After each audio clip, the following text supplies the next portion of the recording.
एक वृद्ध व्यक्ति अपने बहू बेटे के यहाँ शहर रहने गया। उम्र के इस पड़ाव पर वह अत्यंत कमज़ोर हो चुका था। उसके हाथ कांपते थे और दिखाई भी कम देता था।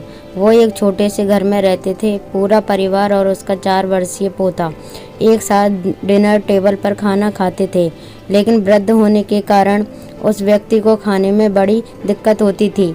कभी मटर के दाने उसकी चम्मच से निकलकर फर्श पर बिखर जाते तो कभी हाथ से दूध छलककर मेज पोस्ट पर गिर जाता। बहू बेटे 1-2 दिन ये सब सहन करते रहे, पर अब उन्हें अपने पिता की इस काम से चिढ़ होने लगी। हमें इनका कुछ करना पड़ेगा, लड़के ने कहा। बहू ने भी हाँ में हाँ मिलाई और बोली, आखिर कब तक हम इनकी वजह से अपने खाने का मज़ा किरकिरा करते रहेंगे और हम इस तरह चीज़ों का नुकसान होते हुए भी नहीं देख सकते।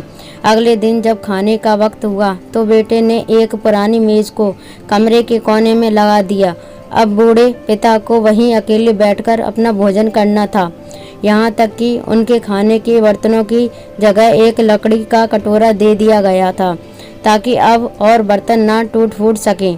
बाकी लोग पहले की तरह ही आराम से बैठकर खाते और जब कभी कभार उस बुजुर्ग की तरफ देखते तो उसकी आंखों में आंसू दिखाई देते। यह देखकर भी बहू बेटे का मन नहीं पिघलता।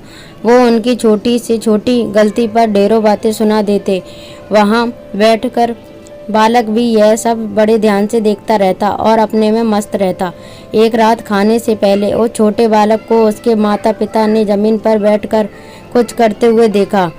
तुम क्या बना रहे हो? पिता ने पूछा। बच्चे ने मासूमियत के साथ उत्तर दिया, अरे मैं तो आप लोगों के लिए एक लकड़ी का कटोरा बना रहा हूँ, ताकि जब मैं बड़ा हो जाऊँ तो आप लोग इसमें खा सकें। और वह पुनः अपने काम में लग गया। इस बात का उसके माता पिता पर बहुत गहरा असर हुआ। उसके मुंह से एक भी शब्द नहीं निकला और आंखों में आंसू बहने लगे। वो दोनों बिना बोले ही समझ चुके थे कि अब उन्हें क्या करना है। उस रात वो अपने बूढ़े पिता को वापस डिनर टेबल पर ले आए और फिर कभी उनके साथ अभद्र व्यवहार नहीं किया।